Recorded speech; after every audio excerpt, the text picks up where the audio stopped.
all of you. Good evening. And आज का हमारा टॉपिक होगा fascism and feminism.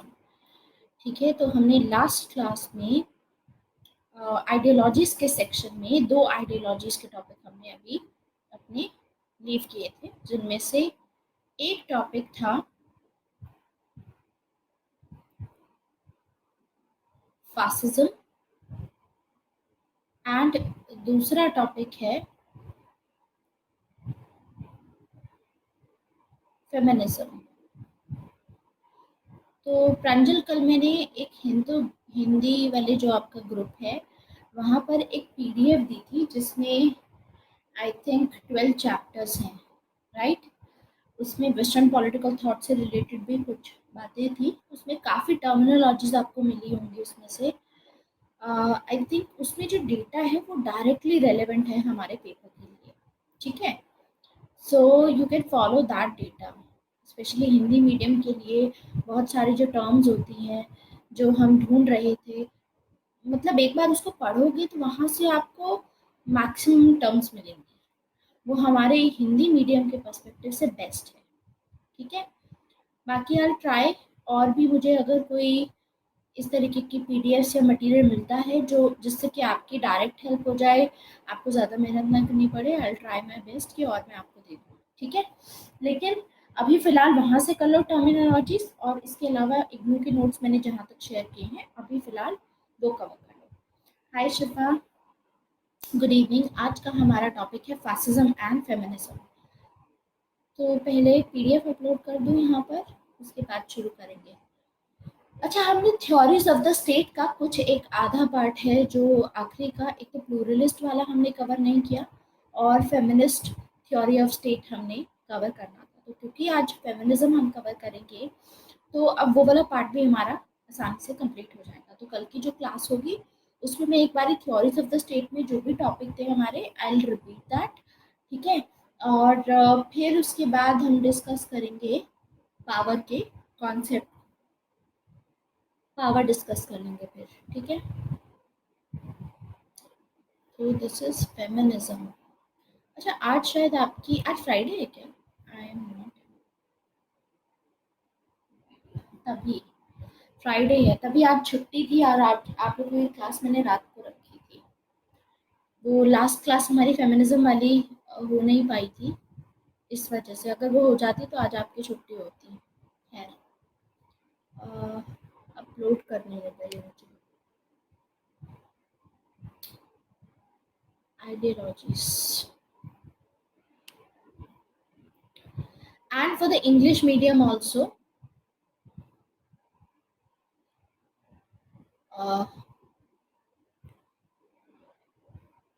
English medium वालों के लिए भी मैं कुछ एडिशनल पीडीएफ्स डालूंगी. ठीक है, ग्रुप में आप लोग वहाँ से डाउनलोड कर लेना, डिस्कशन फॉरम में डालूंगी, डाउनलोड कर लेना, एक बार गो थ्रू दैट पीडीएफ. ठीक है, बहुत अच्छा डेटा है, इजी लैंग्वेज में है, आपको काफ़ी रिच आइडियाज़ मिलेंगे वहाँ से. ठीक है, सो यही ऐसी 12 पीडीएफ जो मैंने इनके साथ में हिंदी में शेयर की हैं, वही सेम पीडीएफ आपकी इंग्लिश में होंगी. ठीक है, इंग्लिश में you will get it. Paper 1 section A के लिए ही बात कर रही हूँ मैं शिफा. जैसे वेस्टर्न पॉलिटिकल थॉट हो गया, इंडियन पॉलिटिकल थॉट से रिलेटेड उसमें काफ़ी सारा डेटा मिलेगा. Value addition, yes, value addition वाली पीडीएफ होगी.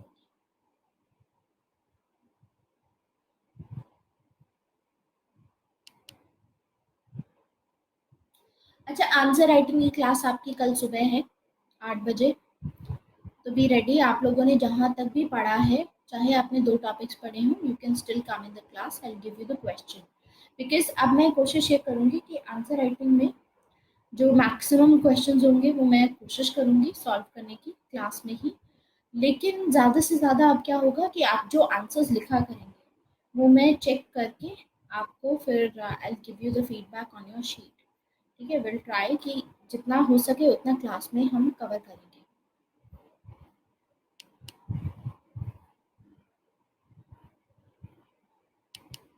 आइडियोलॉजीज,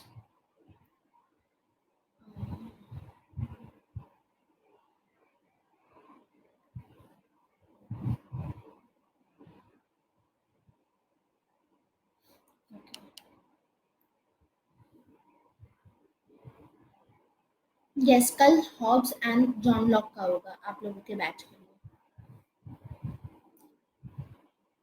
हिंदी में देख लेते। ओके, एक्चुअली ठीक है, आई डू दैट। एक बार थोड़ा सा टाइम दो, क्योंकि इस मंथ तबीयत खराब होने की वजह से, एक्चुअली मेरे पिछले कुछ टाइम से यही हो रहा है, तबीयत की वजह से मतलब इतना हो जाता है कि एट द एंड मुझे आकर के सेशन लेने पड़ते हैं।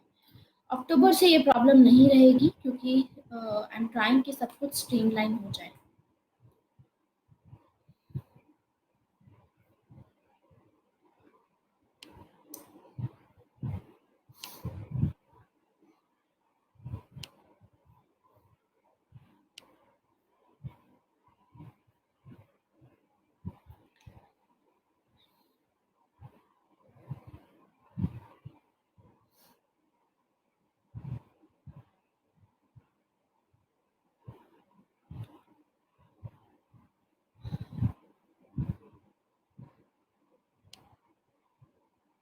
Okay, so will cover now ideologies. और आइडियोलॉजीज में सबसे पहले फासिज्म पढ़ना है हमको, एंड फिर उसके बाद में हम पढ़ेंगे फेमिनिज्म। ठीक है, तो फेमिनिज्म एंड फासिज्म समझेंगे। फासिज्म वैसे भी कुछ आइडियाज़ हैं टोटलिटेरियनिज्म के, और ये सभी आइडियाज़ हैं, ये हमने ऑलरेडी थोड़ा बहुत देखा है, हैना अरेंट में समझा है टोटलिटेरियनिज्म में क्या रहेगा। ठीक है, तो उसी का थोड़ा सा कंटिन्यूएशन होगा, लेकिन फर्दर डिटेल में रहेगा हमारा फासिज्म का topic. So will start with now fascism.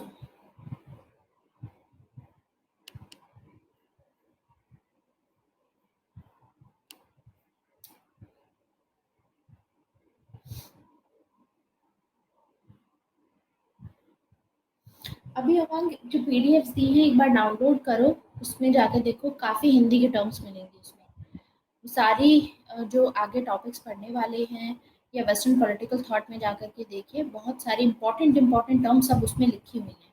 तो आई थिंक कोई डिफ़िकल्टी नहीं आनी चाहिए उनमें से। एटलीस्ट टर्म वाइज आपको उसमें सब मिल जाएगा। फिर जो रह जाता है उसमें इग्नू से हम, या फिर ओपी गबब बुक से हम देख लेंगे। ठीक है, कोई टर्म अगर होती है तो अंडरलाइन करने के लिए एक एक पीडीएफ मुझको एकदम अच्छे से डिटेल में पढ़नी पड़ेगी, and it takes a lot of time.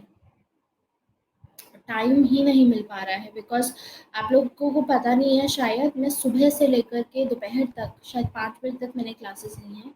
And फिर उसके बाद में अ, अभी फिर मैंने थोड़ा सा ब्रेक लिया था बीच में, एंड देन उसके बाद अभी आप फिर आपसे आपकी क्लास है, तो थोड़ा मैं अपना स्क्रीन टाइम भी कम कर रही हूँ, बिकॉज इट अफेक्ट्स मी। ठीक है,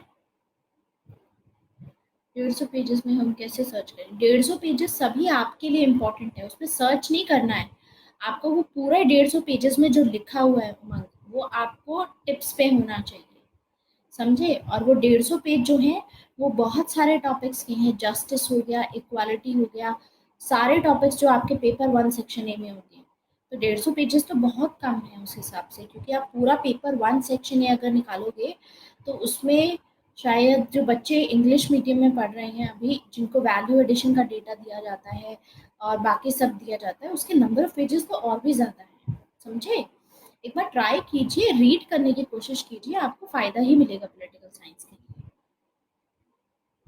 बाकी मैं अंडरलाइन करने की कोशिश करूँगी, कोई बात नहीं। आई अंडरस्टैंड कि आपका भी एक कंसर्न है, I will try my best, underline मैं कर दूँगी। फिर उसके लिए थोड़ा-सा, बट आपको वेट करना, थोड़ा नहीं काफ़ी in fact, I will be very straight with this, क्योंकि तबीयत की वजह से मुझे थोड़ा बीच में गैप भी लेना होता है। पिछले दिनों से कुछ ज़्यादा ही क्लासेस ली जा रही हैं लगातार, that's why. Raghav, you're English medium, so I should take notes from there. Notes from where?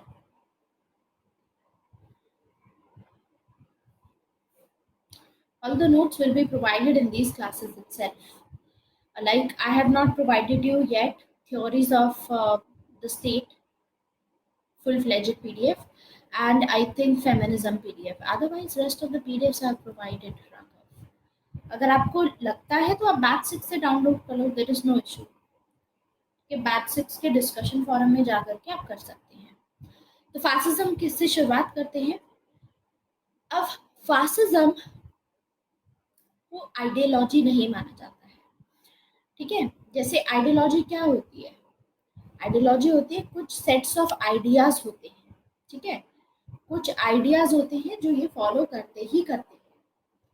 तो फासिज्म जो होता है वो भी ऐसा माना, इस कैटेगरी में डाला जाता है, लेकिन फासिज्म को जो स्कॉलर्स हैं वो आइडियोलॉजी नहीं बोलते हैं।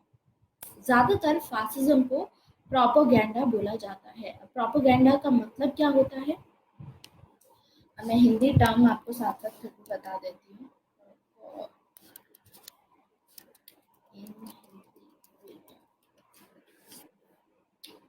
प्रचार प्रसार, प्रोपोगेंडा इज प्रचार प्रसार, ठीक है। मतलब आप किसी यू नो इमेजिनेशन का यूज करेंगे और एक मिथ यूज करेंगे, ठीक है, और एक सिद्धांत दे करके, एक मतलब लोगों को एक मिथ दे करके आप उनको उसी सेम चीज का जो मिथ आप यूज करेंगे उसका बहुत प्रचार करेंगे, उसका प्रचार प्रसार करेंगे। That is propaganda. तो यानी इसको क्या बोला जाता है? कल्पना बोल सकते हो या प्रचार प्रसार भी बोल सकते हो, ठीक है। तो फासिज्म का मतलब होता है, फासिज्म एक आइडियोलॉजी नहीं मानी जाएगी, फासिज्म को ज्यादातर प्रोपोगेंडा माना जाता है, क्योंकि इसके थ्रू जो टोटलिटेरियन लीडर्स होते हैं ये अपना फायदा करने की कोशिश करते हैं, ठीक है। तो ये लोग क्या करेंगे कि मिथ देंगे कोई, जैसे हिटलर ने किया था। हिटलर ने एक ऐसा मिथ दिया था इनको कि हमारे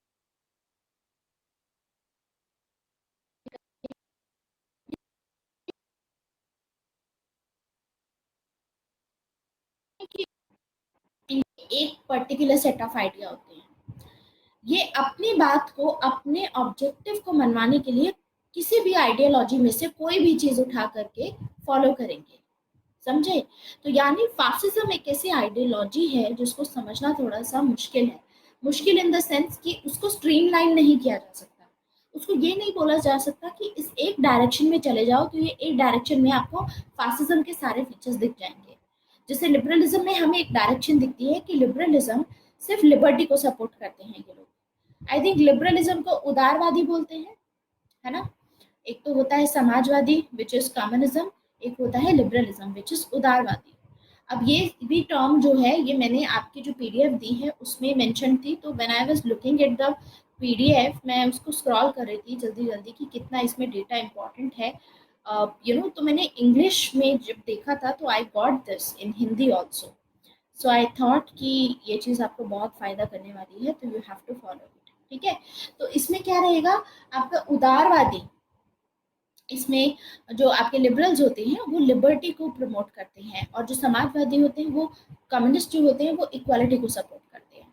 लेकिन यहाँ पर ऐसा कुछ नहीं दिखेगा। यहाँ पे एक आइडिया बस ये रहेगा कि नेशनलिज्म रहेगा, लेकिन उसके अलावा ये लोग दूसरी दूसरी आइडियोलॉजीज में से उठा करके कॉन्सेप्ट अपना फॉलो करेंगे। तो मतलब हम देखेंगे कि कुछ आइडियाज लिबरलिज्म के भी फॉलो करेंगे, कुछ आइडियाज कम्युनिज्म के भी फॉलो करेंगे, कुछ आइडियाज दूसरे दूसरी जो भी हमारी टर्मिनोलॉजी, सॉरी आइडियोलॉजीज होती हैं कम्युनिटेरियंस की, वहां से भी फॉलो करेंगे। तो इसीलिए फासिज्म को हॉच-पॉच ऑफ आइडियाज माना जाता है। हॉच-पॉच ऑफ आइडियोलॉजीज मतलब मिक्स होकर के इतना सारा हॉच-पॉच बन चुका है, ठीक है। So this is the hotchpotch of ideology. Wait a minute.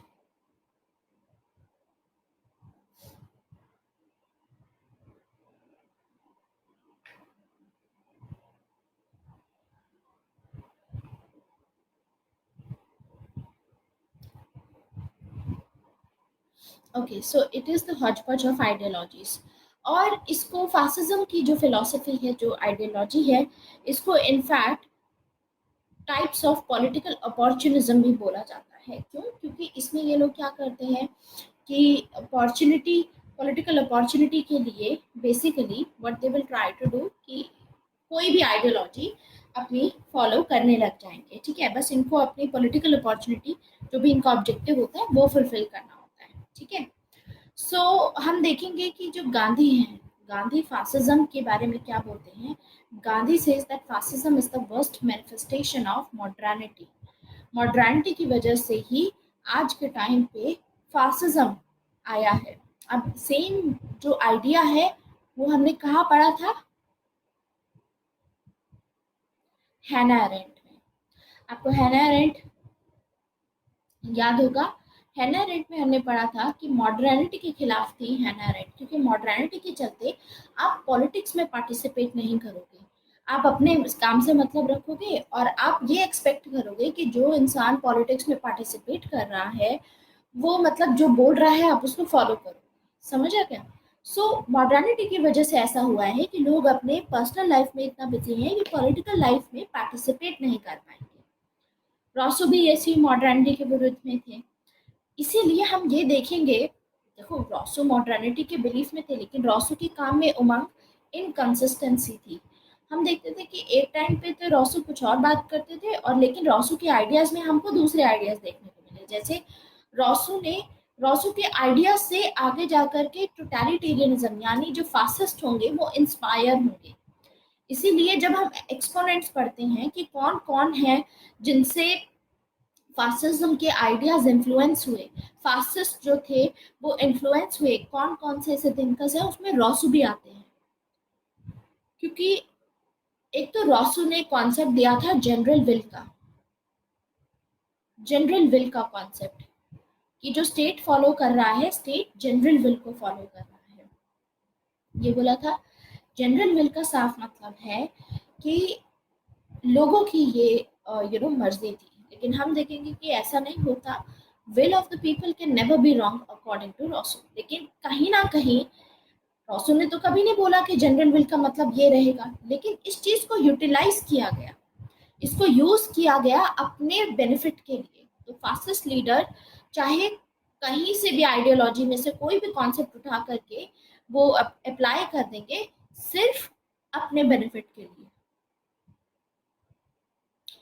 ऐसे ही रॉसो के कामों में हमने ये भी देखा था कि रॉसो ने बोला था कि मैन को फोर्स करना चाहिए, मैन को फोर्स करना चाहिए to be free, man should be force to be free.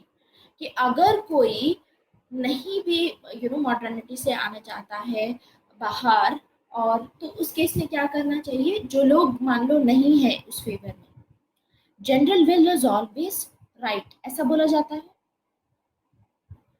General will के बारे में बोला जाता है that it is always right. क्यों ऑलवेज राइट होती है? क्योंकि सभी लोग आकर के जो डायरेक्ट डेमोक्रेसी का पार्ट होते हैं उसमें पार्टिसिपेट करते हैं और अपनी रियल विल के साथ में काम करते हैं और रियल विल के साथ ही लॉज बनाते हैं।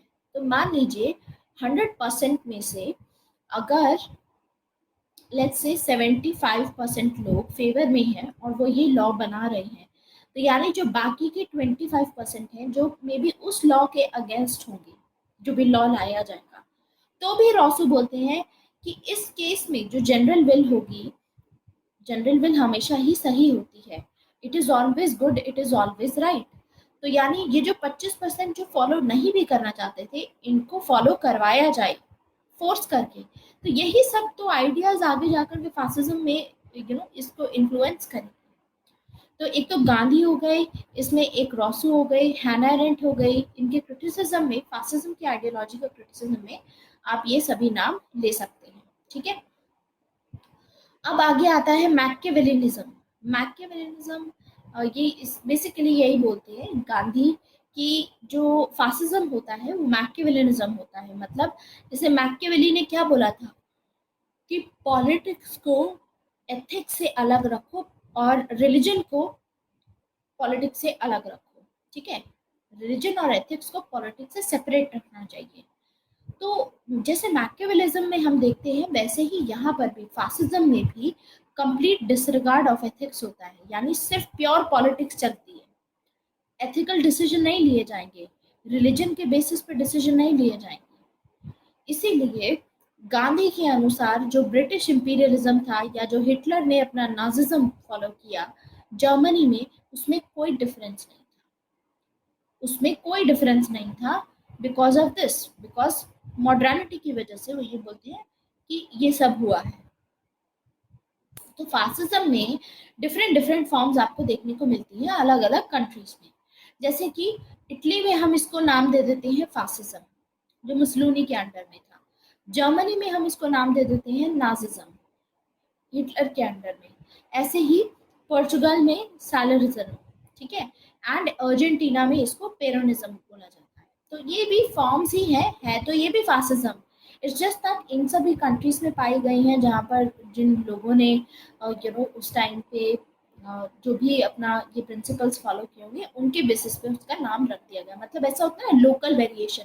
जैसे एक तो होती है मानसून, ठीक है, उसको केरला में हम दूसरे नाम से जानते हैं, कहीं पे उसे मैंगो शावर्स बोला जाता है, कहीं पे उसे अलग नाम से जाना जाता है, लेकिन होती तो फिर लोकल उसमें हम चेंज कर देते हैं बस उसका नाम। तो ऐसे ही है सभी, ये जो इटली में हो रहा था, जर्मनी में, पोर्चुगल में, अर्जेंटीना में, है सभी ये फासिज्म ही। समझ में आया?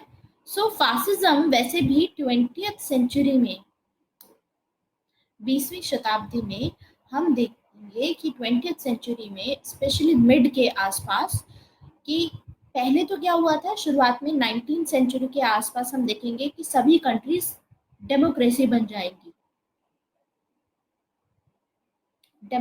जाएंगी, लेकिन 20th सेंचुरी तक आते आते ये डेमोक्रेसी फासिज्म में काफी सारे कंट्रीज होंगी जो डेमोक्रेसी को गिव अप करके फासिस्ट बन जाएंगी। ठीक है, तो ये चीज आपको याद रखनी है।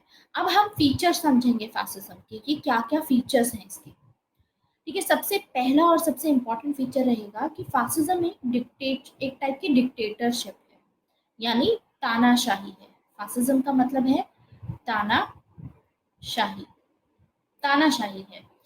एंड फिर हम देखते हैं कि फासिज्म का अलग दूसरा फीचर ये रहता है दैट इट इज ऑटर्की। इसका क्या मतलब होता है? इसका मतलब होता है सेल्फ सफिशिएंट। मतलब ये लोग क्या पॉलिसीज फॉलो करते हैं, फासिस्ट जो रूलर्स होते हैं जैसे हिटलर थे, ये सेल्फ सफिशिएंसी पे फोकस करते हैं कि खुद से ही डेवलपमेंट करनी है। ऐसा नहीं है कि आप अपनी कंट्री को ओपन कर दो, जैसे यूएसए में था और दूसरी कंट्रीज में ओपन इकोनॉमी करके इस तरीके से फोकस किया जाएगा। इसमें क्या रहेगा? सेल्फ सफिशिएंट रहो, अपने आप ही सारी चीज़ें डेवलप करो और दूसरे पे डिपेंडेंट मत रहो, किसी कंट्री पे डिपेंडेंट नहीं रहना चाहिए।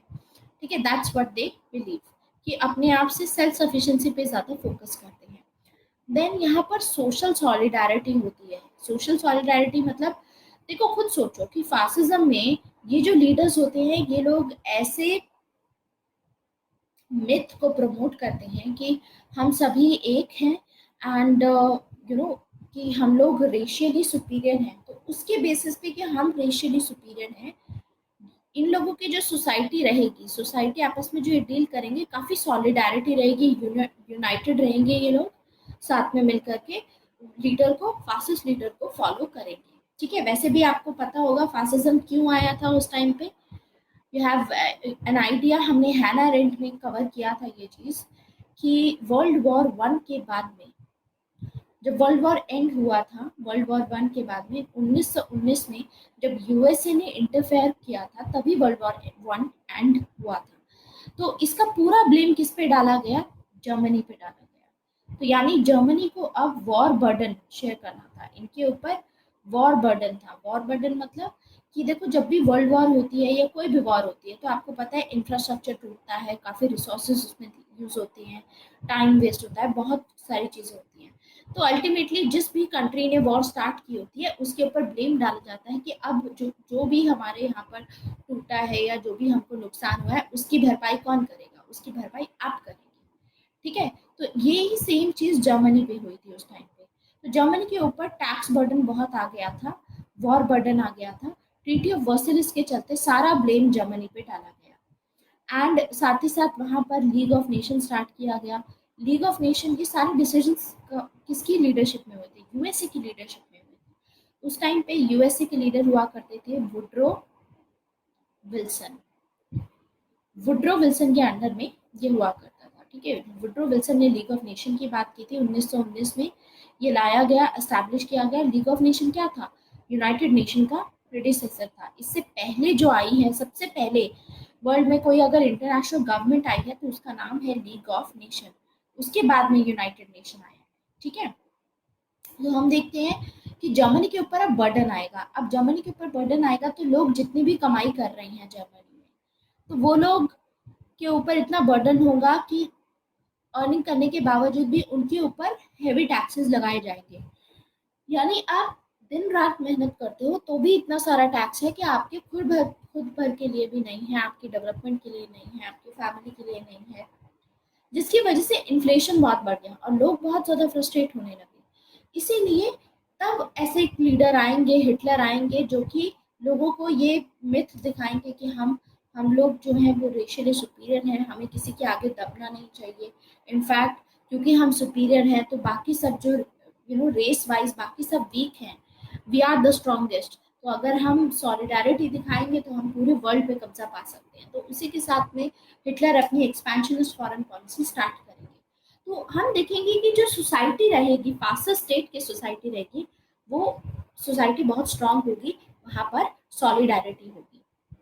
और दूसरा फीचर ये था कि जो फासिस्ट लीडर थे ये काउंटर एनलाइटनमेंट चाहते थे। काउंटर एनलाइटनमेंट मतलब, देखो, फासिस्ट लीडर्स का मानना था कि मॉडर्निटी के चलते ये जो रैशनलिज्म आया है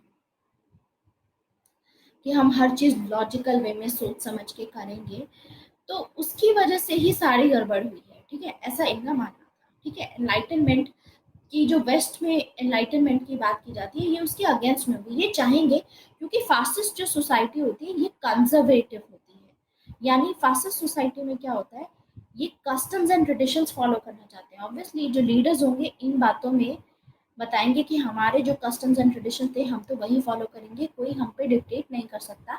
इसीलिए he will want to counter the enlightenment, कि जो भी एनलाइटनमेंट हुआ है उसको खत्म करने की कोशिश ये लोग करेंगे। तो इन्होंने अपने एजेंडा को जस्टिफाई करने के लिए काफी मैनिपुलेट किया लोगों के थॉट्स को। और ये फासिस्ट जो लीडर्स होते हैं, एक और फीचर होता है कि ये वॉर को ग्लोरीफाई करते हैं। वॉर को मतलब कैसे ग्लोरीफाई करेंगे, कि हमें अपने हक के लिए लड़ना होगा, हमको हथियार उठाना होगा, वो सभी चीजें करते हैं।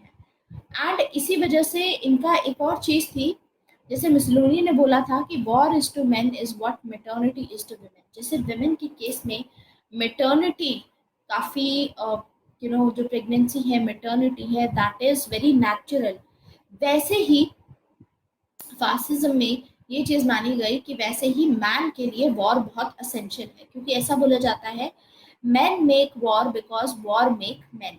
ये आपने सुना है टर्म, काफी सुनी होगी टर्म, कह दी स्टेटमेंट।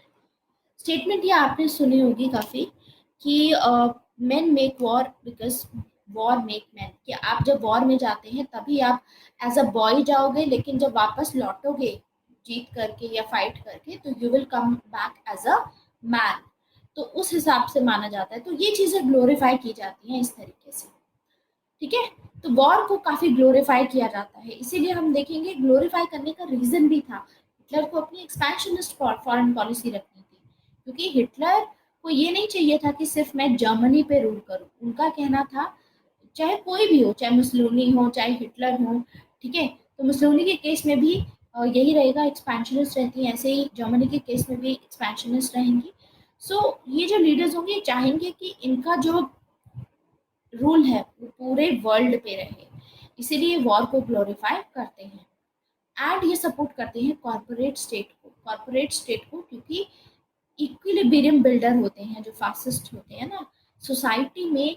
चाहे बुर्जुआजी क्लास हो, यहाँ पर उल्टा होता है, बुर्जुआजी क्लास हो या फिर आपकी वर्किंग क्लास हो, दोनों साथ में मिलकर के काम करेंगे, बैलेंस बना के रखते हैं। तो इनके लिए भी करते हैं, इनके लिए भी करते हैं। तो इसीलिए हम देखेंगे कि हिटलर के अंडर में आज के टाइम पे कितनी सारी कार कंपनीज हैं जो जर्मन की हैं।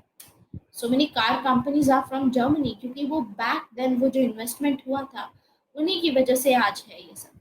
तो उस टाइम पे Hitler was very much amazed by this idea of automobiles, car को लेकर के। और उस टाइम पे ऐसे प्लांट्स लगाए गए थे। तो जर्मनी में इसीलिए आपको देखने को मिलेगा कि एडवांस्ड जो एडवांसमेंट आई है यहाँ से भी आई है, क्योंकि इन्होंने कॉर्पोरेट स्टेट में भी इन्वेस्ट किया। बुर्जुआजी क्लास को भी ये लोग सपोर्ट करते थे, इंडस्ट्रीज को भी सपोर्ट देते थे, at the same time working class को भी सपोर्ट देते थे, ठीक है।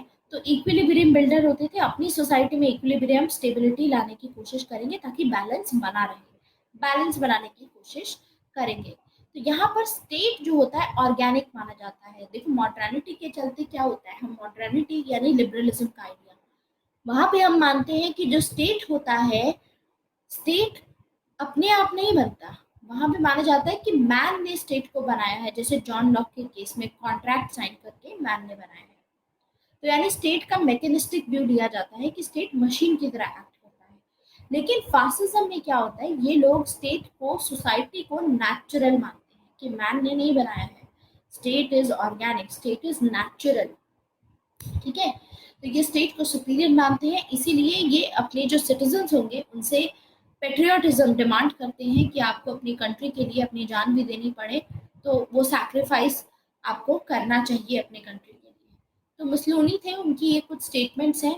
क्या कह रहे हैं Mussolini, that there is nothing above the state, against the state और आउटसाइड द स्टेट। ना तो स्टेट से ऊपर कुछ है, ना ही स्टेट के आप अगेंस्ट जा सकते हो। देर इज नथिंग जो चीज़ उसके अगेंस्ट में जा सके, और उसके बाहर कुछ भी नहीं है। मतलब स्टेट के बाहर, स्टेट के ऊपर किसी और चीज़ की नहीं चलेगी। स्टेट सबसे सुपीरियर है, स्टेट ऑर्गेनिक है, समझे।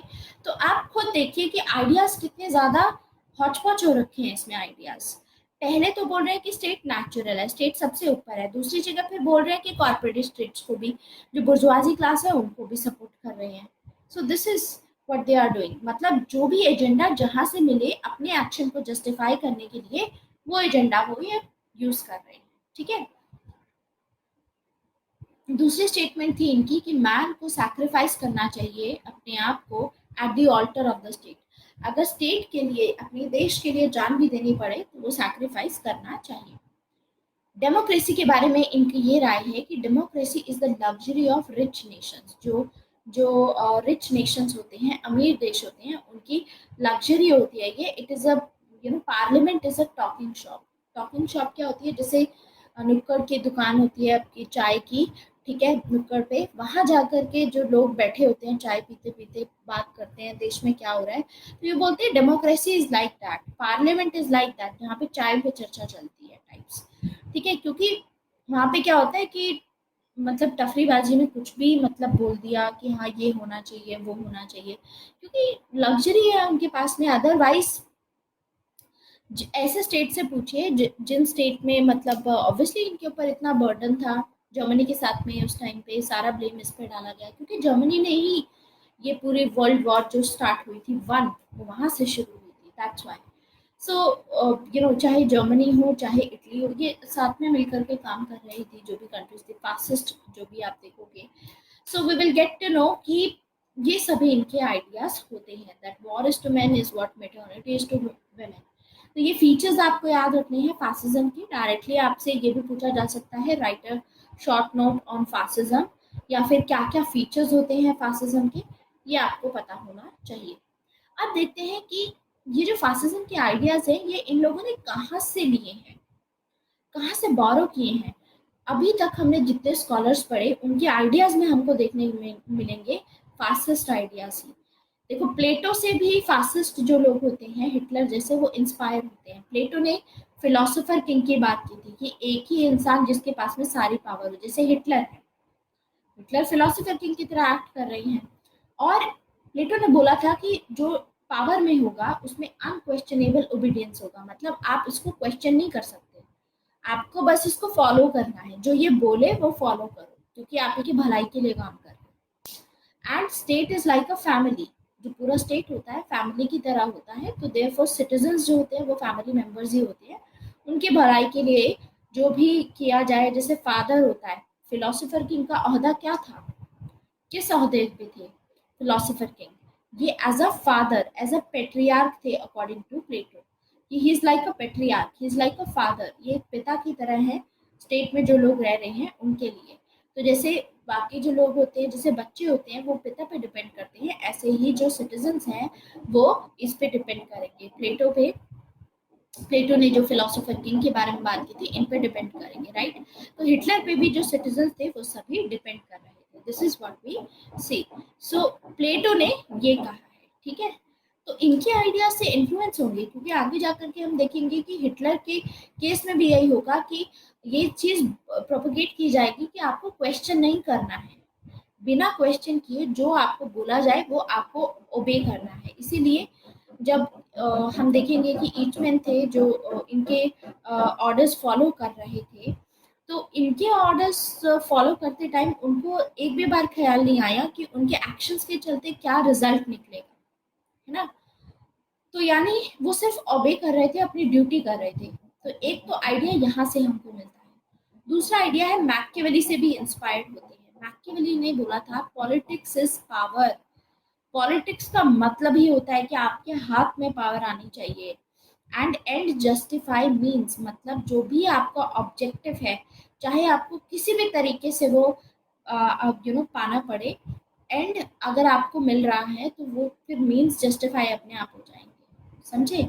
अब जैसे हिटलर को पता था कि जर्मनी के साथ बहुत गलत हो रहा है, और उसी टाइम पे जूइश लोग थे।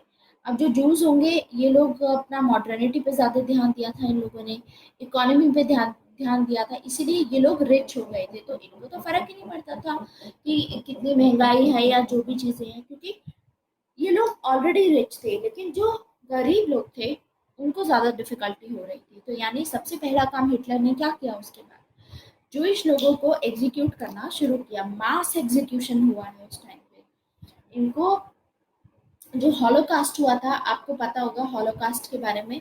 हॉलोकास्ट हुआ था, उसमें मतलब लाखों लोग मारे गए थे। तो यानी आपको इतने लाखों लोग मारने पड़े। एंड क्या था, एंड यही था कि आपको अपनी रेस को सुपीरियर बनाना है और पूरे उस पे कब्जा करना है। तो जो लोग आपके अगेंस्ट में काम कर सकते हैं, गेट रिड ऑफ देम। तो सेम चीज मैकियावेली की यहाँ से इनके आइडिया से इन्फ्लुएंस होंगे। ऐसे ही इंपीरियलिज्म का इनका आइडिया था कि एक राजा को क्या करना चाहिए, अपनी कंट्री के नेशनल इंटरेस्ट को बचाने के लिए, अपने कंट्री के रिसोर्सेज अपने पास रखने के लिए आपको एक्सपेंशनिस्ट फॉरेन पॉलिसी रखनी होगी। और हिटलर जैसे जो टोटलिटेरियन लीडर्स थे, इन लोगों ने हमेशा एक्सपेंशनिस्ट फॉरेन पॉलिसी रखी है।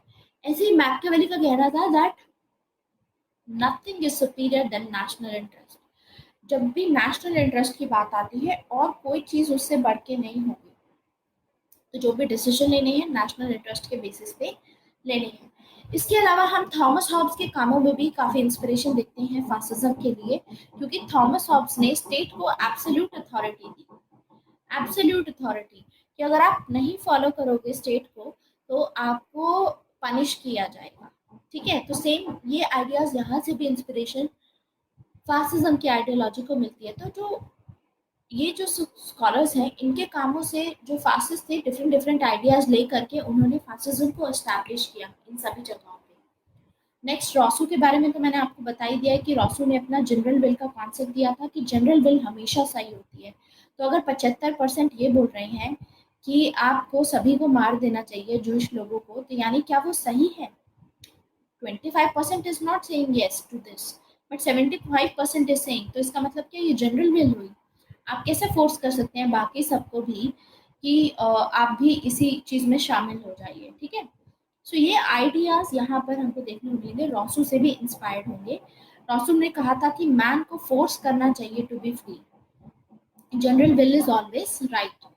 फिर हमने हेगल में भी देखा ये आइडिया, क्योंकि हेगल आइडियलिस्ट हैं और हेगल क्या करते हैं, स्टेट को एब्सोल्यूट अथॉरिटी देते हैं ये भी। और ये बोलते हैं that state is March of God on earth. State से ऊपर कुछ नहीं आता है। स्टेट भगवान की 100%, 100% उसी की प्रतिमा है। ठीक है। मतलब रिप्रेजेंटेशन करते हैं, 100% है। इसीलिए स्टेट सबसे सुपीरियर है। तो आपको स्टेट के बनाए हुए लॉस को फॉलो करना है एज इफ ये भगवान ने वो चीज़ आपको बोली है। और इन्होंने यही बोला था कि आपके पास में आपका रियल फ्रीडम तभी आएगा जब आप स्टेट के बनाए हुए लॉज को, जो भी स्टेट बोल रहा है, उसको ओबे करते हैं, उसको फॉलो करते हैं। देन इसके अलावा और दूसरे आइडियाज भी हैं, दूसरे स्कॉलर्स हैं जिन्होंने ऐसे कॉन्सेप्ट दिया, जैसे कि नीचे हैं इनको ऐसे बोला जाता है। सो ही सेज दैट, इन्होंने एक कॉन्सेप्ट दिया है सुपरमैन का। सुपरमैन का कॉन्सेप्ट ये बोलता है कि जो फास्टेस्ट लीडर होता है वो सुपरमैन होता है। सुपरमैन मतलब बाकी सभी लोगों से ज़्यादा एक्स्ट्रा ऑर्डिनरी होता है एंड इसी के हाथ में सारी पावर कॉन्सेंट्रेटेड होती है। तो ये सुपरमैन का कॉन्सेप्ट देते हैं फासिज्म में, और ये चाहते हैं कि सारी पावर इनके एक्सपेंशन रहे, सारी पावर इनके हाथ में आए, जो भी लीडर होगा फासिज्म में। फिर आते हैं बर्गसन। बर्गसन कॉन्सेप्ट देते हैं वाइटैलिटी का, ठीक है। तो ये वाइटैलिटी का कॉन्सेप्ट देंगे एंड ऐसे ही हर्डर होंगे, आगे कल्चरल नेशनलिज्म का कॉन्सेप्ट देंगे। तो अलग अलग कॉन्सेप्ट हमको देखने को मिलेंगे इस पूरे आइडिया में, ठीक है। एंड इनफैक्ट ये जो कॉन्सेप्ट होंगे अभी इसके ऊपर भी हम बात करेंगे एक एक करके। आई टेल यू कि what is this whole concept about. But इसमें एक चीज याद रखनी है अब आपको कि whenever you are remembering this part, this आपका जो फासिज्म का फ्लो चार्ट आप जहाँ पर भी बनाएंगे वहाँ पे फीचर्स अच्छे से लिस्ट आउट कीजिएगा और नाम स्पेशली बहुत ध्यान से लिखिएगा, ठीक है। और इस पर्टिकुलर टॉपिक के लिए वैसे आपको बनाने की ज़रूरत नहीं है flow chart. If you want you can, but इसमें क्या रहेगा, ये पीडीएफ आपको एनीवेज मिलेगी ही आइडियोलॉजीज वाली। कुछ ऐसे आइडियाज जैसे हमने आगे पहले डिस्कस किए थे, मान लीजिए कि हमने डिस्कस किया था दिस एंड ऑफ आइडियोलॉजी, हमने एंड ऑफ हिस्ट्री डिस्कस किया था। इन दोनों में पीडीएफ में ज़्यादा मैंने लिखा नहीं था, तो उसका फ्लो चार्ट फिर भी ज़रूरी रहेगा आपके लिए बनाना। फासिज्म का इतनी ज़रूरत नहीं है, बिकॉज फासिज्म का एनीवे आप पहली स्टेज पे ऐसे ही याद करेंगे। उसके बाद फिर आपकी सेकंड स्टेज आती है जिसमें आप इसको फिर डिटेल में याद करेंगे कि वाइटैलिटी होता क्या है and what is this theory of cultural nationalism and all. ये सब बाद में आता है, ठीक है। पहले में आपका ये रहेगा। So now we will discuss this part कि बाकी के जो स्कॉलर्स हैं जिनको अभी तक हमने नहीं पढ़ा, इनका क्या आइडिया रहेगा। So let us talk about their idea. तो सबसे पहले आते हैं इसमें नीचे, ठीक है। तो इन्होंने सुपरमैन का कॉन्सेप्ट दिया, तो इन्होंने बोला कि देखो जो विल होती है वो ज्यादा इंपॉर्टेंट होती है, लॉजिक इंपॉर्टेंट नहीं होता। इनका कॉन्सेप्ट था लॉजिक, यानी रीजन के पीछे अगर आप भाग रहे हो, रीजन कुछ नहीं होता। It is the there is a will for power in a man, ठीक है। विल ज्यादा इंपॉर्टेंट है और लोगों के लोगों में पावर को लेकर के हमेशा से डिजायर रहती है, पावर को लेकर के हमेशा से डिजायर रहती है, विल रहती है। और विल इज ज्यादा इम्पोर्टेंट, मतलब आपकी जो विल है, आप जो रियलिटी में करना चाहते हो, जो भी आपका मन कर रहा है, लाइक हिटलर के केस में यही रहेगा कि I want to make sure, obviously उनके मुताबिक जर्मनी के साथ में गलत हुआ होगा, तो उनका ये मानना था कि not only I seek revenge for this, इसका तो बदला होगा ही कि जर्मनी को दोबारा से एक अच्छा डेवलप्ड कंट्री बनाया जाए, जिसमें जर्मनी को कभी डिपेंड ना होना पड़े, जर्मनी को कभी भी सहना ना पड़े कुछ भी। एट द सेम टाइम वो चाहते थे एक रिवेंज वाली फीलिंग कि हम जवाब देंगे और हम सुपीरियर हैं, हमको ऐसे कैसे दबा दिया। सो इनके आइडियाज में हमको विल कि अगर आपके अंदर में इच्छा है पावर की, तो फिर आप उसको फॉलो कीजिए, रीजन के पीछे मत जाइए, मतलब लॉजिक मत लगाओ, ये कहना था इनका।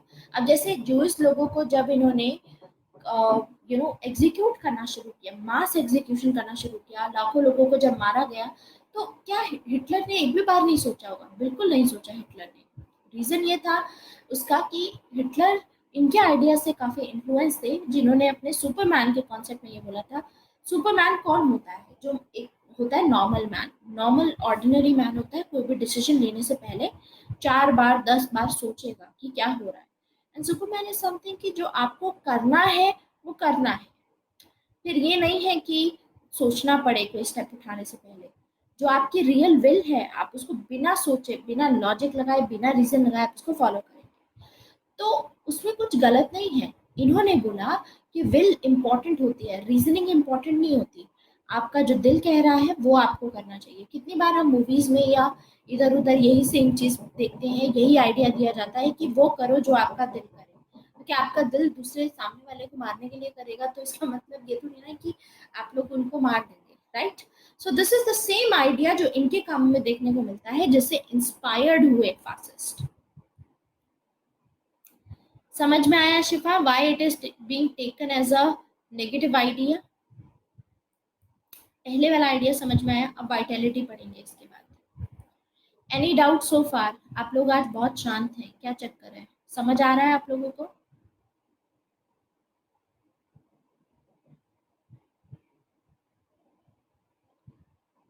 ओके, ठीक है। प्रांजल समझ में आ रहा है ना? कोई डिफिकल्टी नहीं होनी चाहिए इसमें। हिंदी में मैं अपनी तरफ से कोशिश करूंगी कि आइडिया आपको वो समझ में आए, बाकी जो बात है उसकी टर्म की वो भी देखेंगे आगे। Will try to find out those terms, नहीं तो इग्नू के हिंदी मीडियम के वाले नोट्स में जरूर मिलेगा पक्का। बगसन, अब इनका क्या कहना है? इनका आइडिया है, इन्होंने कॉन्सेप्ट दिया था वाइटैलिटी का। अब ये बोलते हैं कि पहली तो ये बात आती है कि वाइटैलिटी का मतलब क्या होता है, ठीक है? वाइटैलिटी का मतलब होता है लाइफ फोर्स। लाइफ फोर्स, अब हिंदी में बता देते हैं एक बारी आपको, what is vitality. Vitality in Hindi, so that आपको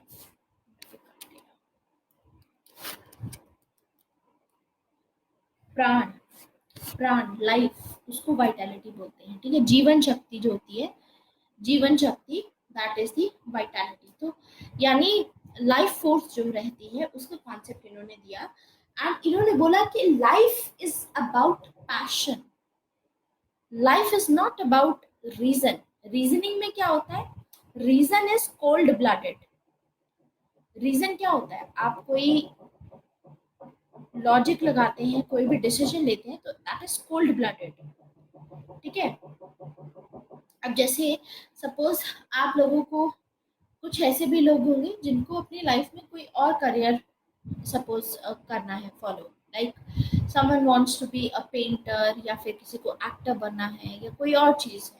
लेकिन क्योंकि आपके पेरेंट्स ने आपको, किसी को क्रिकेटर बनना है, तो जब आप स्कूल में थे हो सकता है कि आपको क्रिकेटर क्रिकेट टीम में सेलेक्ट होना था, you wanted to go for football और क्रिकेट, लेकिन आपके पेरेंट्स ने ये बोला कि पढ़ाई करो, ये सब फालतू की चीज़ें हैं, डोंट डू दैट, ठीक है? रीजनिंग के बेसिस पे, रीजनिंग लगा करके किया कि अगर ये नहीं करोगे तो स्पोर्ट्स में तो कहाँ ही इतना पैसा, कहाँ करियर बनता है, भूखे मर जाओगे, या आपको पढ़ाई करनी चाहिए, कम से कम सरकारी नौकरी लगेगी, कल को पूरी जिंदगी जी पाओगे, ठीक है? ये सब चीजें होती है। लेकिन भगत सिंह का कहना है कि ऐसा नहीं होना चाहिए।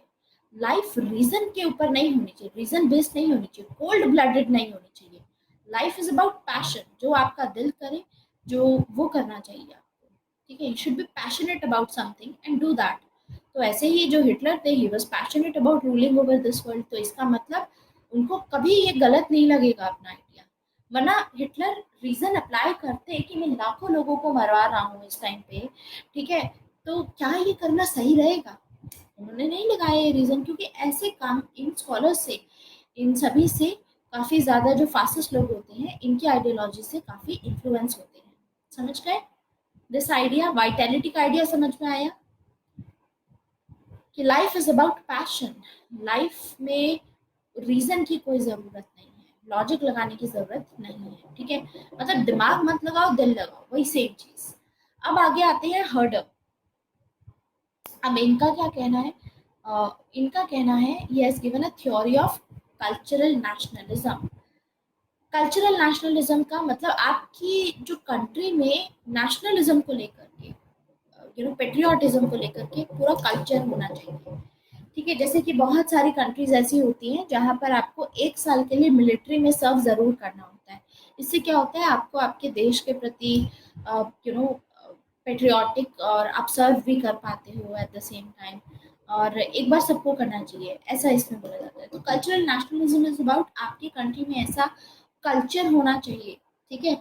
ऐसे आइडियाज और जो भी जैसे मिथ वगैरह होता है ना, तो इन्हीं का सहारा लेकर के मिथ इन्होंने अपना कल्टीवेट किया था, हिटलर ने। अब आगे आते हैं सॉरेल। सॉरेल ने एक बुक लिखी है, बुक का इनका नाम है रिफ्लेक्शंस ऑन वायलेंस। ठीक है, ये बुक का नाम है। अब इस बुक में सॉरेल क्या बोलते हैं, सॉरेल ने जस्टिफाई करने की कोशिश की है कि वायलेंस यूज करो, क्या आपको अहिंसा का सहारा लेना चाहिए, और साथ ही साथ ये भी बोला कि वायलेंस भी यूज कर सकते हो और साथ में मिथ का सहारा भी ले सकते हो आप पॉलिटिक्स में। अपने ऑब्जेक्टिव्स को फुलफिल करने के लिए आप लोग एक तो अहिंसा भी अपना सकते हो, यानी जैसे कि इन्होंने किया था, हिटलर ने क्या किया था, हिटलर ने जूश लोगों को एग्जीक्यूट किया था, तो ये तो अहिंसा सॉरी हिंसा हो गई, हिंसा का सहारा ले सकते हो आप। एंड साथ में इन्होंने बोला कि मिथ यूज कर सकते हो आप अपने बेनिफिट के लिए। तो आगे इन्होंने सॉरेल के आइडिया से ही काफ़ी इन्फ्लुएंस थे और ये फर्दर इसका सहारा लेंगे, ठीक है, अपने एक्शंस को जस्टिफाई करने के लिए कि इसमें कुछ गलत नहीं है, हमें अपना ऑब्जेक्टिव अपना फुलफिल करना है, हमारे साथ गलत हुआ है तो अब हम क्योंकि हम लोगों की जो रेस है वो सुपीरियर है, उसके बेसिस पे अपने लोगों को ये विश्वास दिलाएंगे कि हमको ये एक्शंस लेना ज़रूरी होगा, हमको जा करके दूसरी कंट्री पे अटैक सबसे पहले करना होगा, अदरवाइज वो हमारे ऊपर कुछ ना कुछ अटैक करेंगे। कल्चरल नेशनलिज्म का कोई example, theory of cultural nationalism में South Korea, I think South Korea is one, ठीक है, जहाँ पर ऐसा होता है, ऐसे अब I am not clear about North Korea, लेकिन हाँ साउथ कोरिया में ज़रूर ऐसा होता है कि आपको मिलिट्री में सर्व करना होता है। इनफैक्ट ऐसी काफ़ी कंट्रीज़ हैं, अब तो ये प्रैक्टिस ज़्यादा नहीं है, लेकिन पहले ये बहुत प्रैक्टिस हुआ करती थी कि जो भी नॉर्मल यूथ होंगे, आप लोगों को सभी को मतलब 1 साल की मिलिट्री सर्विस ज़रूर देनी होगी, तो फिर ये सब किया जाता था, ठीक है।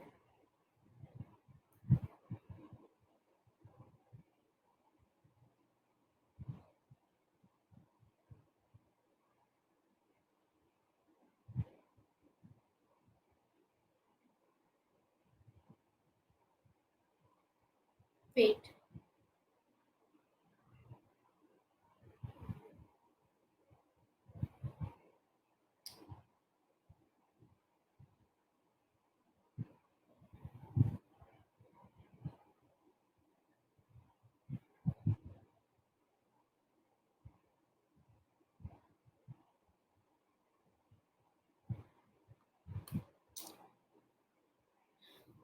Yes, so next idea is Charles Maurras. Charles Maurras ने क्या कॉन्सेप्ट दिया था, इनका था इंटीग्रल नेशनलिज्म का आइडिया। इंटीग्रल नेशनलिज्म का आइडिया मतलब आप डिवाइड नहीं कर सकते हो, it can not be divided, the idea of nationalism, and Charles Maurras का आइडिया से भी ये काफ़ी इन्फ्लुएंस होंगे हमारे लिए। जो इम्पोर्टेंट है, जो डायरेक्ट आप अपने आंसर्स में लिख सकते हो, आई थिंक आपको सारे याद करने की ज़रूरत नहीं है, बट यू कैन रिमेंबर, एक तो ये वाला आप याद रख सकते हो, दिस इज इम्पॉर्टेंट, बर्गसन का इम्पॉर्टेंट है, सॉरेल का डायरेक्टली हमारे लिए इम्पॉर्टेंट है, तो ये 2-3 नेम्स लिखो तो I think that is enough. और बाकी तो आपको पता ही है, ये लोग तो हमने डिस्कस किए ही हैं अलग से, तो इनको तो याद करने की ज़्यादा ज़रूरत नहीं है, ये तो एक काइंड ऑफ रिविजन होगा हमारा, ठीक है। So this is the ideological basis of fascism. अब देखो एक डिबेट आती है फासिज्म के ऊपर, उसके नेचर के ऊपर, कि फासिज्म को समझना काफ़ी डिफिकल्ट है। रीज़न यही है कि हॉच पॉच है बहुत ज़्यादा, और फासिज्म को you know it is very difficult कि अगर हम फासिज्म को न्यूट्रली एनालाइज कर पाएँ तो वो भी हमारे लिए बहुत डिफ़िकल्ट रहेगा, क्योंकि आज के टाइम पे फासिज्म को जब भी हम वर्ड यूज़ करते हैं, फासिज्म हमेशा उसको एज अ बैड वर्ड देखा जाता है, कि fascism is considered as a bad word. तो फासिज्म पॉलिटिक्स में यूज़ किया जाता है ओपोनेंट्स के अगेंस्ट में हमेशा। आप ये देखोगे कि जो पार्टीज होती हैं वो ये बोलती हैं एक दूसरी पार्टी को कि ये तो तानाशाही नहीं चलेगी आपकी। कितनी बार आपने पार्लियामेंट्री मीटिंग्स भी देखी होंगी लोकसभा की, तो आपस में जो पार्टीज लड़ रही होती है हमेशा एक दूसरे पार्टी को वो फासिस्ट बोलते हैं। तो फासिज्म को इसीलिए न्यूट्रल वे में एनालाइज नहीं किया जा सकता है बिकॉज ऑफ दिस रीजन। तो इसीलिए what we get to know is कि जो फासिज्म में ये जो वर्ड है पॉलिटिक्स में, इसको अपने ओपोनेंट्स के लिए, एनिमीज के लिए नेगेटिव वे में यूज किया जाता है। और सोशलिस्ट जो होते हैं वो कैसे प्रोजेक्ट करते हैं इसको? सोशलिस्ट प्रोजेक्ट करते हैं कि fascism is nothing but the extreme form of capitalism. Fascism is nothing but extreme form of capitalism. कैसे? यस, इन्होंने सभी के नेगेटिव पॉइंट लेकर के अपनी विचारधारा बना दी। अब पॉइंट ये है प्रांजल कि आप बोल रहे हो कि इन्होंने सबके नेगेटिव पॉइंट लिए, आप इसको नेगेटिव क्यों बोल रहे हो सकते हैं जो सोशलिस्ट हो वो उसी या जो दूसरी आइडियोलॉजीज के लोग हैं वो उसको कभी नेगेटिव नहीं मानेंगे। इन्होंने सेलेक्टिव पॉइंट्स लिए। सिर्फ ये मत लिखो कि नेगेटिव, नेगेटिव कभी मत लिखना। नेगेटिव तो ये डिपेंड करता है कि सामने वाला उसको कैसे ले रहा है। आप लोग उसको पता है नेगेटिव क्यों बोल रहे हो आज का टाइम पे? क्योंकि आप लोगों की जो स्कूलिंग है, हमारी जो स्कूलिंग है, इनफैक्ट जो स्कूल में हमें पढ़ाया गया है शुरू से, हमारी सब कॉन्शियस में कहीं ना कहीं हम लिबरलिज्म की आइडियोलॉजी के साथ में ज़्यादा रिलेट करते हैं। डोंट यू एग्री और नॉट? हम लोग लिबरलिज्म के साथ में ज़्यादा करते हैं रिलेट, इसीलिए हमको ऐसा लगता है कि सारी आइडियोलॉजीज के नेगेटिव पॉइंट लेंगे, जबकि नेगेटिव ऐसा कुछ नहीं है। This is how we interpret it. लेकिन अगर सोशलिस्ट के पर्सपेक्टिव से देखोगे, जो लोग सोशलिस्ट है, समाजवादी हैं, जो समाज पे ज़्यादा फोकस करते हैं, उनका कहना है कि फासिज्म कुछ नहीं, बस कैपिटलिज्म की है एडवांस स्टेज है। फासिज्म इज एक्सट्रीम फॉर्म और एडवांस स्टेज में है। ये एक्सट्रीम फॉर्म ऑफ कैपिटलिज्म। कैसे? How it is an extreme form of capitalism? खुद सोचिए। देखो, ऐसा होता है कि मान लीजिए बुर्जुआजी क्लास है, माइनॉरिटी में है, ठीक है। बुर्जुआजी क्लास सारा चीज संभाल रही थी, सारा चीजें इनके हाथ में थी, स्टेट इनके लिए काम करता था। अब जो वर्किंग क्लास है, वर्किंग क्लास को कॉन्शियसनेस आई, तो वर्किंग क्लास मेजॉरिटी में है, ठीक है। तो मेजॉरिटी लोगों को कॉन्शियसनेस आएगी कि हमारा तो शोषण किया जा रहा है, that they are exploiting us, हमारा एक्सप्लॉइटेशन हो रहा है। So when this they get this consciousness, तो ये लोग रिवोल्ट करेंगे, रेवोल्यूशन लेकर के आएंगे, ठीक है। और सारे लैंड और सब कैपिटल होगा अपने हाथ में रखेंगे, ठीक है, अपने पास ले आएंगे। अब बारी आती है माइनॉरिटी की। ऐसा तो है नहीं कि आपने इनसे इनकी जमीनें छीन ली और वो सब छीन लिया तो अब मतलब ये लोग कभी रिवोल्ट बैक नहीं करेंगे। ये लोग वापस से कुछ ना कुछ षड्यंत्र जरूर लगाएंगे, कोई ना कोई ट्रिक लगा करके वापस लेने की कोशिश करेंगे लैंड, क्योंकि चुप तो बैठेंगे नहीं। और या फिर जब इनको पता चलेगा कि ऐसा कुछ हो रहा है कि लोग हमारे अगेंस्ट में रिवोल्ट कर रहे हैं, तो उस सिचुएशन में ये लोग अपने हाथ में ले लेंगे सारा कंट्रोल। ये डिक्टेटर की तरह एक्ट कर सकते हैं, समझे आप? क्योंकि स्टेट तो इन्हीं के साथ होगा। एग्जाम्पल दे सकते हैं आप कोई आज के टाइम पे इसका example? Any example that you can think of? Reliance state के पर्सपेक्टिव से मैं बता रही हूँ। एनी अदर एग्जाम्पल, बहुत प्रोमिनेंट एग्जाम्पल दीजिए। इजी है काफी, इट्स जस्ट सामने पड़ा है, शायद आपको समझ में नहीं आ रहा होगा। यूएसए, यूएसए ऐसा कर रहा है क्या? चलो ठीक है, यूएसए, व्हाट एल्स? तो मतलब आपके अकॉर्डिंग यूएसए आज के टाइम पे फास्टेस्ट टेंडेंसीज दिखा रहा है। चाइना, अच्छा आपको लगता है कि चाइना में जो बुर्जुआजी क्लास थी वो फास्टेस्ट टेंडेंसीज दिखा रही हैं? क्वेश्चन को दोबारा समझिए। माइनॉरिटी के पास में यानी बुर्जुआजी क्लास के पास में लैंड थी, ये लोग एक्सप्लॉइट कर रहे थे। वर्किंग क्लास अब लड़ने आई है इनके साथ में, ये हमको हमारा हक दो, आप हमको एक्सप्लॉइट करते हो, हमको आपके पास रखना ही नहीं है सारा पावर, हमको आपको लैंड दो, हमारे को सारी दो, सभी के बीच में इक्वल बंटवारा होगा। तो ये लोग अपने हाथ में कंट्रोल लेंगे। ये क्यों जाने देने लगे अपने हाथ से पावर? नहीं जाने देंगे। एग्जाम्पल देती हूँ इसका, सीरिया में एग्जाम्पल है। सीरिया में जो बुर्जुआजी क्लास में आएंगे बशर अल असद, माइनॉरिटी है। बशर अल असद जो प्रेसिडेंट है सीरिया के, ये माइनॉरिटी में जाएंगे। और जो लोग थे ये रिवोल्ट कर रहे थे कि मेजॉरिटी रिवोल्ट कर रही थी कि हमको हमारा रिप्रेजेंटेशन चाहिए, क्योंकि वो लोग सुन्नी थे। बशर अल असद शिया हैं, माइनॉरिटी से बिलोंग करते हैं और रूल कर रहे हैं इनके ऊपर। तो उस टाइम पे जब रिवोल्ट हुआ तो रशिया के साथ में मिल करके इन्होंने, अभी तक भी आप देखोगे कि मिडिल ईस्ट में क्राइसिस बना हुआ है, स्पेशली सीरिया में अभी सिविल वॉर चल रही है। इसका पूरा रीजन इस पे जाता है कि जो फासिस्ट होते हैं, मतलब कैपिटलिज्म था पहले, तो ऐसा नहीं है कि पहले कुछ अच्छा नहीं कर रहे थे, इन्होंने काफी रिफॉर्म्स लाने की कोशिश की, लेकिन ला नहीं पाएंगे, क्योंकि 2010 तक फिर क्या हुआ कि अरब स्प्रिंग रेवोल्यूशन आया। तो जब अरब स्प्रिंग का रेवोल्यूशन आया, उसके चलते आगे क्या होगा, अरब स्प्रिंग के रेवोल्यूशन के चलते लोग रिवोल्ट करेंगे और लोग इनसे बोलेंगे कि आप अपनी पोजीशन से हटिए, यहाँ पर डेमोक्रेसी आएगी। तो कोई भी कैपिटलिस्ट क्लास का जो भी रहेगा, बुर्जुआजी क्लास का, जिसके हाथ में पावर है, जिसके हाथ में लैंड है, वो कभी अपने इन पावर को नहीं जाने देगा। That is what has happened in Syria. तो ये फासिज्म में एक डिबेट होती है जिसमें सोशलिस्ट का ये कहना है कि फासिज्म कुछ नहीं है, जबकि वो एक्सट्रीम फॉर्म ऑफ कैपिटलिज्म है। That is the extreme form of capitalism. Capitalism का ही आगे फर्दर स्टेज है, जब इनको लगता है कि अब हमारे फायदे में नहीं हो रहा है तो वो फिर और शिकंजा अपना कस लेंगे। That is fascism.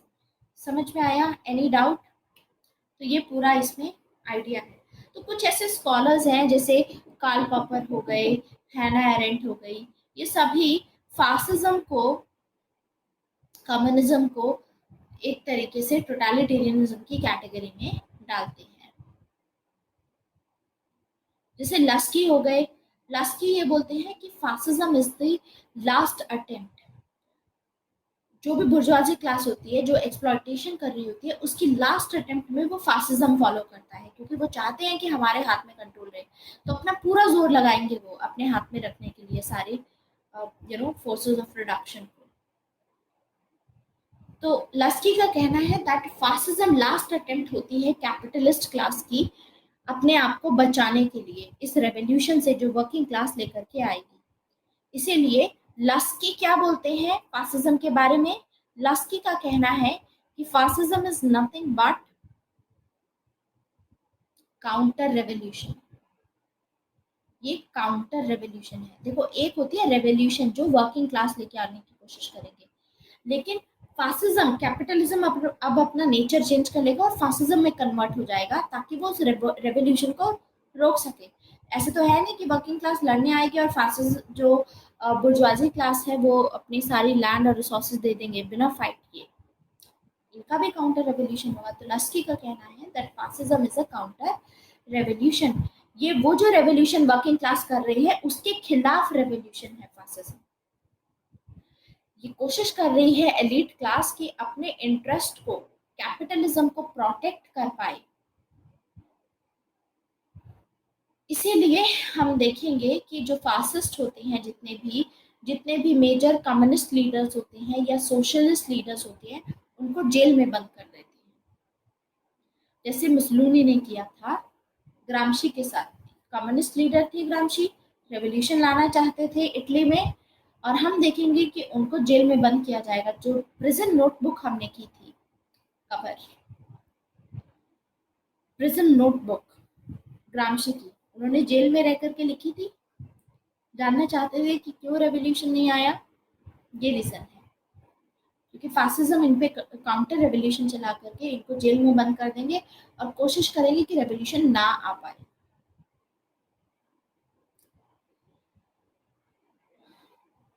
So this is about this whole debate. ऐसे ही दूसरे भी स्कॉलर्स हैं जिसे अलग अलग इंटरप्रिटेशन में आ जाता है फासिज्म में। तो थ्योरीज जब आती है कि किस वजह से फासिज्म का राइज होता है, तो उसमें दो थ्योरीज आती हैं। पहली आती है फर्स्ट थ्योरी जो नॉल्टी ने दी थी, दूसरी थ्योरी आती है एरिक फ्रॉम की। पहली कवर करते हैं कि नॉल्टे ने क्या बोला था। नॉल्टे का कहना था कि fascism is a product of circumstances, ये सिचुएशंस ऐसी हो जाती हैं उसकी वजह से फासिज्म आता है।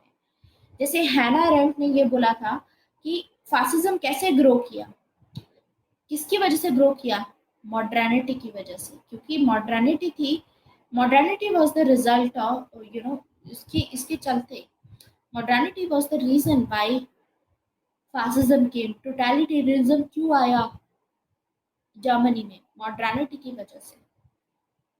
तो यानी कुछ ना कुछ सर्कमस्टांसेस होंगे, कुछ सिचुएशंस होंगी जिसकी वजह से फासिज्म आएगा। जब एमर्ज होगा, मान लो ऐसी जगह पे आ सकता है जहां पर फासिज्म कैन एमर्ज, वहां पर उभरेगा fascism when democracy is introduced in societies which is not democratic. ऐसी कंट्री जहां पर डेमोक्रेसी नहीं है, ऐसी कंट्री में अगर आपने डेमोक्रेसी इंट्रोड्यूस की तो वहां पे फासिज्म ही आएगा फिर, क्योंकि आप देखोगे कि ऐसे सोसाइटी की जो वैल्यूज होंगी वो तो ट्रेडिशनल होंगी, समझे, वो ट्रेडिशनल रहेंगी। ये मार्क्सिस्ट पर्सपेक्टिव नहीं है शिफा, आई एम गिविंग यू लस्की का आइडिया। मार्क्सिस्ट पर्सपेक्टिव के अकॉर्डिंग जब रेवोल्यूशन आएगा तो वर्कर्स अपने हाथ में ले लेंगे सब कुछ, और वर्कर्स के पास में ही पावर रहेगी, और आगे जाकर के सोशलिज्म आएगा, फिर कम्युनिज्म आएगा। मार्क्सिस्ट में ज्यादा से ज्यादा आप ये चीज डाल सकते हो इसमें, माओ जुदांग की, क्योंकि मार्क्सिस्ट डिस्कोर्स में शिफा जो कार्ल मार्क्स है वो सिर्फ एक ही रेवोल्यूशन की बात करते हैं, है ना। तो कार्ल मार्क्स ने कभी काउंटर रेवोल्यूशन की बात नहीं की। उनका कहना है जब मेजॉरिटी लोग साथ में आएंगे तो अपने आप कर देंगे, क्योंकि अगर वो काउंटर रेवोल्यूशन की बात करते हैं मार्क्स, तो वर्किंग क्लास के लिए तो ये बहुत चैलेंजिंग होगा। उनको पता चलेगा कि अगर हम कुछ करेंगे तो सामने वाला भी तो हमारे काउंटर रेवोल्यूशन करेगा, तो इससे तो हम तो ऐसे कुछ कर ही नहीं पाएंगे, तो why will marks talk about it. या फिर शायद मार्क्स के दिमाग में कभी ये आइडिया आया ही नहीं होगा, this is whole debatable thing.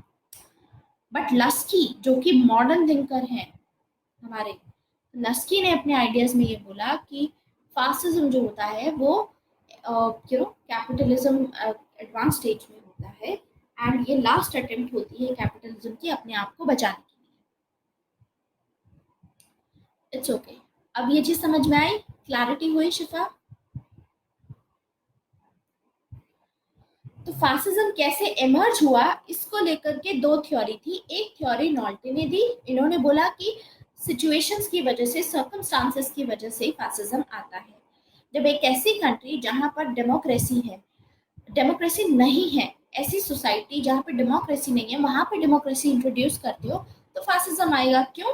क्योंकि ऐसी कंट्री की जो वैल्यूज होती हैं, चाहे पॉलिटिकल वैल्यूज हो या ट्रेडिशनल वैल्यूज हो, वो तो ट्रेडिशनल भी रहेंगी, जो भी वैल्यूज रहेंगी। मतलब जैसे आप खुद सोचो, एक ऐसी कंट्री जहां पर वैल्यूज ऐसी हैं कि सामने वाला सारे लोग जो हैं बहुत वीक हैं, एकदम उनको पता ही नहीं है डेमोक्रेसी ऐसा भी कुछ होता है। जैसे गांव में जाकर के रूरल एरियाज में बैक इन 1947 अगर आप जाओगे तो उस टाइम पे मान लो सरकार ने कोई लॉ बनाया, ठीक है, जैसे सरकार ने रिजर्वेशन से रिलेटेड कुछ ऐसी चीज बनाई थी, तो उस टाइम पे अगर आप देखोगे रूरल एरियाज में जाकर के उनको बताओगे कि ऐसे रिजर्वेशन से रिलेटेड कुछ हुआ है, तो उनके लिए बिलीव करना मुश्किल हो जाएगा। या फिर ऐसा होगा कि अनटचेबिलिटी चली गई है, तो उनके लिए ये चीज बिलीव करना, डेमोक्रेसी आ गई कि आपके पास भी हक है, आप अपना लीडर खुद चुन सकते हैं।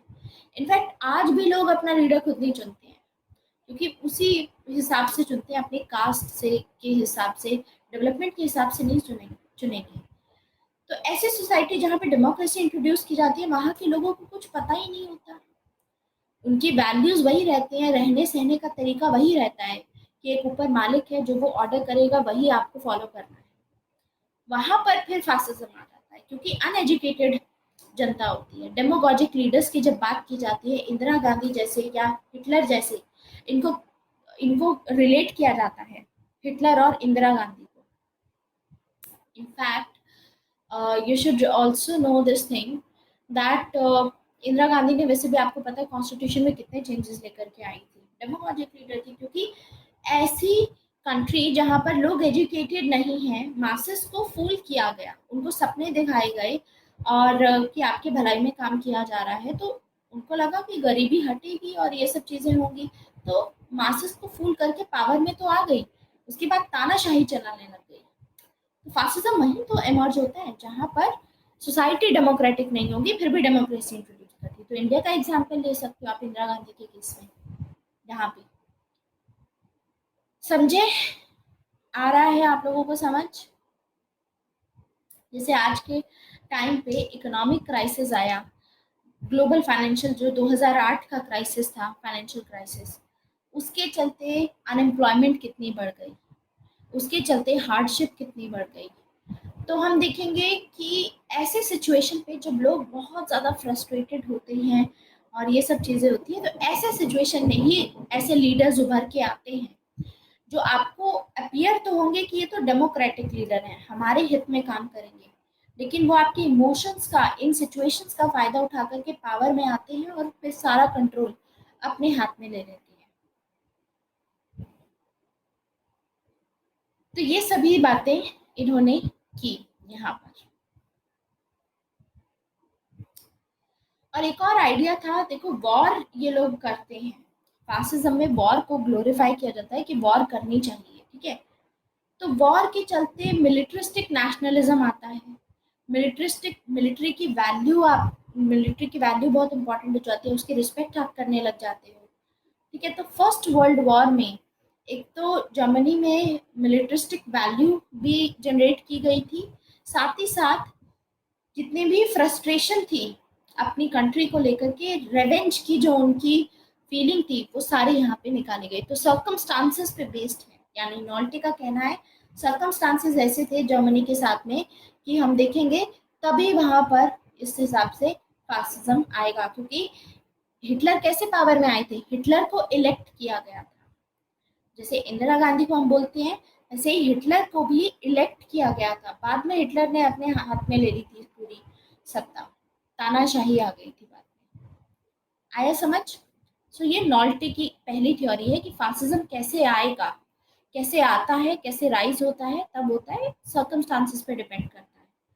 लेकिन एरिक फ्रॉम का कहना है कि सर्कमस्टांसेस पे डिपेंड नहीं करता है, ह्यूमन नेचर पे, ये ह्यूमन नेचर में है, क्योंकि आप ह्यूमन नेचर को देखोगे तो ह्यूमन नेचर में ह्यूमंस कैसे होते हैं, ह्यूमन नेचर में इनसिक्योरिटीज होती हैं, लोग अपनी चीज़ों को लेकर के काफ़ी इनसिक्योर फील करते हैं, तो उनको हमेशा अपने फ्रीडम को लेकर के हमेशा डर रहता है, ठीक है, कि हो सकता है कल को हमारे से हमारा फ्रीडम छीन लिया जाए, तो ये हमेशा डर रहता है। तो इसीलिए ऐसे सिचुएशंस में जब आपके दिमाग में, आपके दिल में इनसिक्योरिटी होती है अपने फ्रीडम को लेकर के, तब आपको बहुत आइसोलेटेड फील होता है, क्योंकि फिर आप, आपके मुताबिक चीज़ें नहीं हो रही होती, आप सेटिस्फाइड नहीं होते, आप हैप्पी नहीं होते, तब आप अपने सॉल्यूशंस के लिए एक ऐसे लीडर की तलाश करते हो जो कि स्ट्रांग हो, जो आपको एक सेंस ऑफ सिक्योरिटी प्रोवाइड कर सके। जैसे कि इंडिया के केस में 2013 तक हम देखेंगे कि कांग्रेस के अंडर में,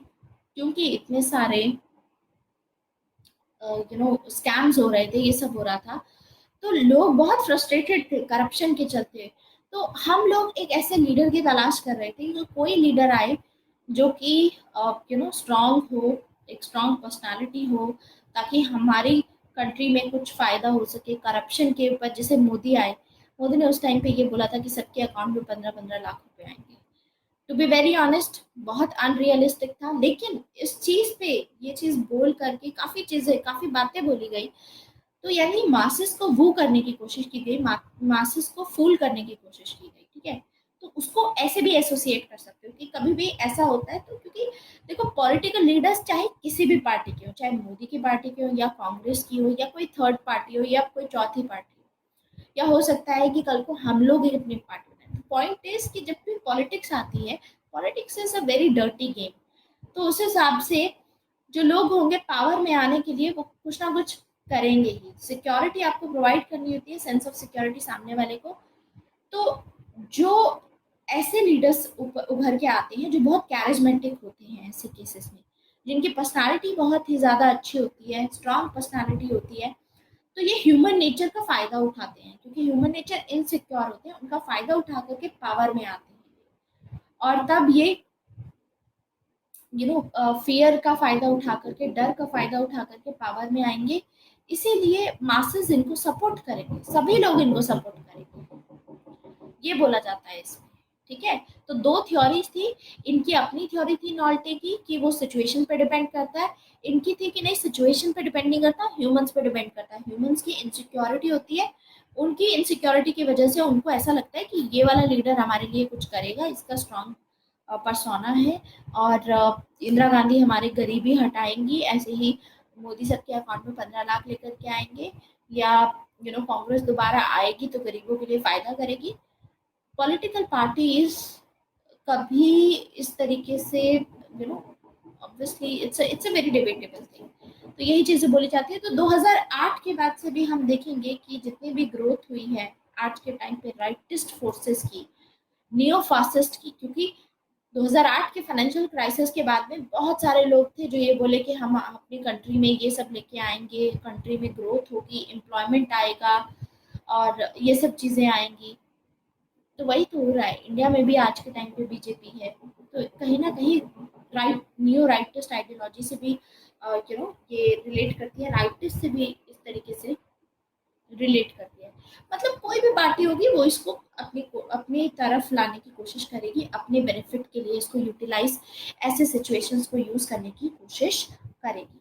तो ये हमने अभी फासिज्म का टॉपिक कंप्लीट किया है, इसी के साथ हमारा फासिज्म का टॉपिक कंप्लीट होता है। ठीक है, हमने आइडियोलॉजिकल बेसिस देखा, सारे फीचर्स देखे हमने फासिज्म के, एट द सेम टाइम हमने कौन कौन से कॉजेज होते हैं that is giving rise to fascism वो देखा। अब आप मुझे बताइए कि हमारा कभी डाउट क्लियरिंग सेशन है क्या? Are we having a doubt clearing session? When are we having it?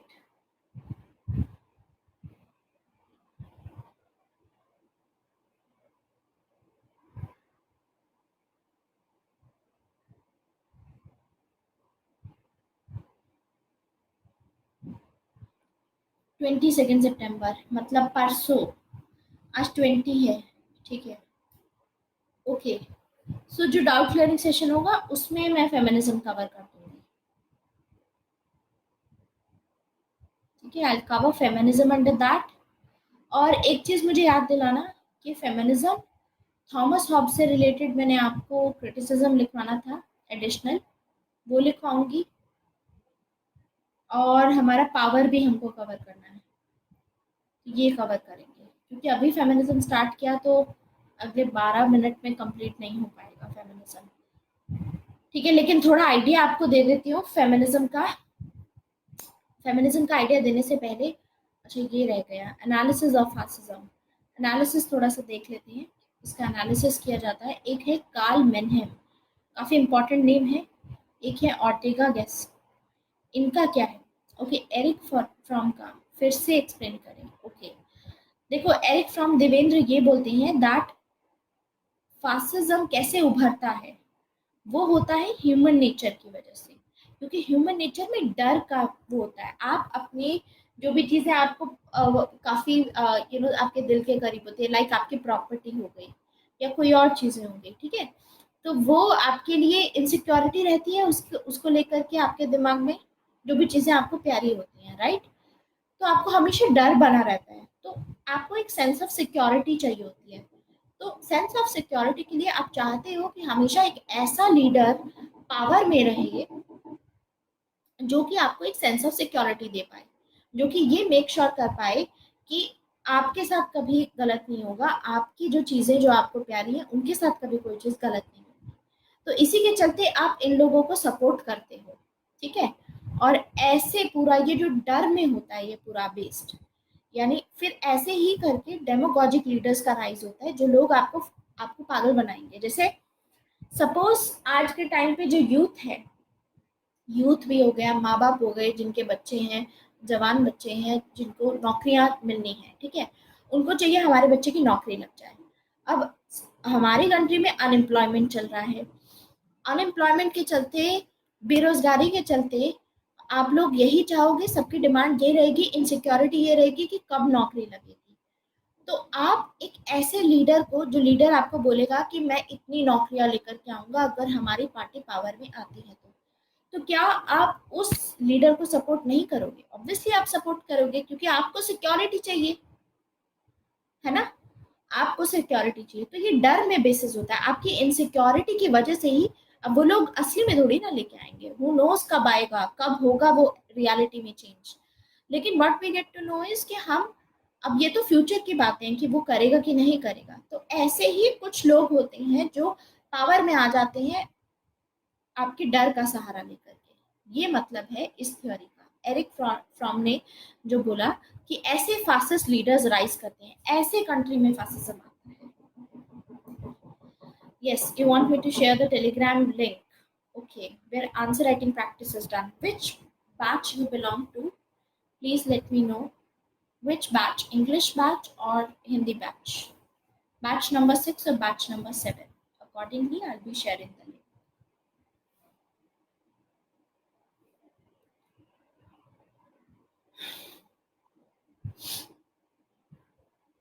Please tell me the batch number. Are you watching the sessions in English or in Hindi? Batch number 7. Okay. Wait then.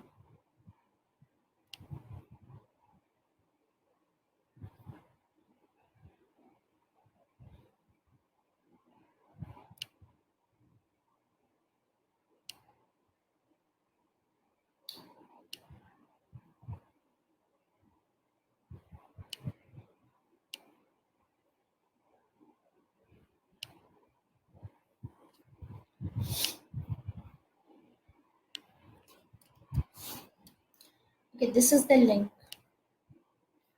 This is the link for the batch number 7 group. Okay. Okay. So this is about like what are the causes that are giving rise to fascism. अब आते हैं analysis पे fascism की। तो इसमें सबसे पहले है कार्ल मेनहेम। इनका क्या कहना है कार्ल मेनहेम का? कार्ल मेनहेम बोलते हैं that so sorry, it is जो आपका fascism होता है, regarding that he says that it is the ideology of elite class. fascism की जो आइडियोलॉजी होती है, elite class की आइडियोलॉजी होती है। elite class वही सब चीजें जो मैंने आपको बताया कि elite class जो होती है वो क्यों अपने हाथ से जाने देगी पावर को। तो elite class चाहती है कि इन्हीं के हाथ में पावर रहे। तो जब वर्कर्स रिवोल्ट करेंगे तो फिर ये भी रेवोल्यूशन लेकर के आएंगे, अपनी साइड से रिवोल्ट करने की कोशिश करेंगे, जो एलीट क्लास होगी। तो एलीट क्लास ऐसी मेथड्स लगाती है जिसके थ्रू अपने हाथ में ही कंट्रोल रहे होगा। एंड आज के टाइम पे फासिज्म एक बैड वर्ड बन गया है। Nobody wants to be known as fascist. कोई भी पार्टी होगी, कोई भी इंसान होगा, कोई भी फासिस्ट वर्ड के साथ में अपने आप को एसोसिएट करना नहीं चाहता है। तो इनका कहना है that sociology of knowledge has its social base. मतलब इनका कहना है कि देखो, हर किसी आइडियोलॉजी का भी एक सोशल बेस होता है और फासिज्म का सोशल बेस एलीट क्लास से आता है। ये इनका कहना है। तो जो फासिस्ट लीडर्स होंगे, ये लोग जो कम्युनिस्ट लीडर्स होंगे या जो भी सोशलिस्ट लीडर्स होंगे, इनको जेल में बंद कर देंगे। बिकॉज ये इनकी आइडियोलॉजी होती है कि इनको जेल में बंद करो एंड आप मासेस को ऐसे यूज कर सकते हो, ऐसे पागल बना करके अपने हाथ में सारी पावर रख सकते हो कि हम आपके लिए ये करेंगे, हम आपके लिए वो करेंगे। अल्टीमेटली पावर आप ही के पास में रहेगी। अब आगे बात करते हैं ऑर्टेगा गैसेट की। इनकी एक बुक थी रिवोल्ट ऑफ मासेस। इस बुक में इन्होंने क्या बोला है? इन्होंने बोला है कि fascism is the direct consequences of democracy. Democracy में जब मेजॉरिटी जो लोग होते हैं, जो मेजॉरिटी लोग होंगे, अपने लिए एक लीडर सेलेक्ट करेंगे। तो जब मेजॉरिटी लोग साथ में आ जाते हैं तो डेमोक्रेसी मोबोक्रेसी में कन्वर्ट हो जाती है। ये सेम आइडिया हमने पहले भी देखा था कि जॉन स्टुअर्ट मिल कंसर्न थे यूएसए की डेमोक्रेसी को लेकर के कि जो यूएसए में डेमोक्रेसी है उसमें मेजॉरिटी लोग माइनॉरिटी को सप्रेस करने की कोशिश करेंगे। तो वही सेम आइडिया इसमें माना गया है कि डेमोक्रेसी जहाँ पर भी आती है, डेमोक्रेसी मोमोक्रेसी में बन जाती है। अब देखो, डेमोक्रेसी आई, डेमोक्रेसी में लोग इतने पढ़े लिखे हैं नहीं, रीजन पे उन्होंने बोल ही दिया कि रीजन के पीछे मत जाओ, अपने पैशन के पीछे जाओ, और ये लोग पेट्रियट बनाने की कोशिश करेंगे, नेशनलिज्म के नाम पे आपसे काम निकलवाने की कोशिश करेंगे। तो नेशन का आइडिया, नेशनलिज्म का आइडिया यूज किया जाएगा। एंड डेमोक्रेसी का नाम लेकर के ही तो हिटलर पावर में आए थे। और आपको एक भीड़ इकट्ठा कर दी जाएगी, और वो भीड़ होगी, उसको भेड़ चाल करना है कि जो एक कर रहा है बाकी सभी वही करेंगे। ठीक है, तो आपको एक आइडेंटिटी दी जाएगी कि आप सभी एक कम्युनिटी से बिलोंग करते हो, हम सभी सुपीरियर हैं। और उसके बेसिस पे फिर जो डेमोक्रेसी की जहाँ बात होती है, वो पूरा का पूरा चेंज करके सारी डिक्टेटरशिप उसके हाथ में दी जाती है। तो अलग अलग तरीके हैं इनके इसको डिफाइन करने के, वही सब बातें ये लोग बोल रहे हैं। तो कार्ल मैनहेम का अपना एनालिसिस है रिगार्डिंग दिस। आप फासिज्म में देखो, प्रोबेबिलिटी रहती है कि एक क्वेश्चन आएगा इसमें, तो आप कोशिश ये कीजिएगा कि अगर फासिज्म से क्वेश्चन आता है तो ज़्यादा से ज़्यादा आप इनका लिख सकते हैं। एंड इसमें ज़्यादा इम्पोर्टेंट रहेगा ये थ्योरीज, तो जब अगर पूछी जाएंगी कि what is the cause of this fascism, कैसे राइज होता है, वो बता सकते हो। एंड यहाँ पर ये पॉइंट इम्पॉर्टेंट रहेगा, ये पॉइंट काफ़ी इम्पॉर्टेंट है, सॉरेल का काफ़ी इम्पॉर्टेंट है, ये मैं हाईलाइट कर रही हूँ। ये आपको हमेशा याद रखना है, बाकी ये तो याद रहेगा ही, इसमें कोई डिफिकल्टी नहीं रहेगी। So with this we are done with fascism. Feminism को हम परसों डिस्कस करेंगे। एंड या दैट्स इट। ठीक है, this is it for today. And अब आपकी जो नहीं, फेमिनिज्म की पीडीएफ भी मैं परसों ही दूंगी, फिर अभी उसकी पीडीएफ नहीं, लेकिन थ्योरीज ऑफ द स्टेट की PDF I post right now in the discussion forum. So this is it for today, thank you very much, good night. And कल सुबह 8 बजे आपका आंसर राइटिंग सेशन है, Thomas Hobbes and John Locke को prepare करके आएंगे। ठीक है, यस देवेंद्र। अच्छा, रिगार्डिंग दैट ना, आप वो बोल रहे थे कि पीडीएफ का साइज, जो टेक्स्ट का साइज है वो छोटा कर दीजिए ताकि प्रिंट आउट निकलवाना है, राइट? हाँ, वो आई डू दैट। और अगर कहीं पे थोड़ी बहुत मिस्टेक्स होती है ना, तो वो एक्चुअली देखो, there is no other person who is working on PDF, I am myself creating it. So क्या होता है कि आई यूजुअली डिक्टेट दैट। मैंने जब पीडीएफ बनाई थी तो वो डिक्टेट करके बनाई थी, तो कभी कभी ऐसा होता है ऑटो करेक्ट होकर के हल्का फुल्का एरर आएगा उसमें। अगर कहीं एरर आता है तो उसको आपको क्लास में वैसे भी अच्छे से पढ़ाया है बिना किसी डिफिकल्टी के, तो आप उसको काट करके उसको ठीक कर लो। ठीक है, that's what we can do.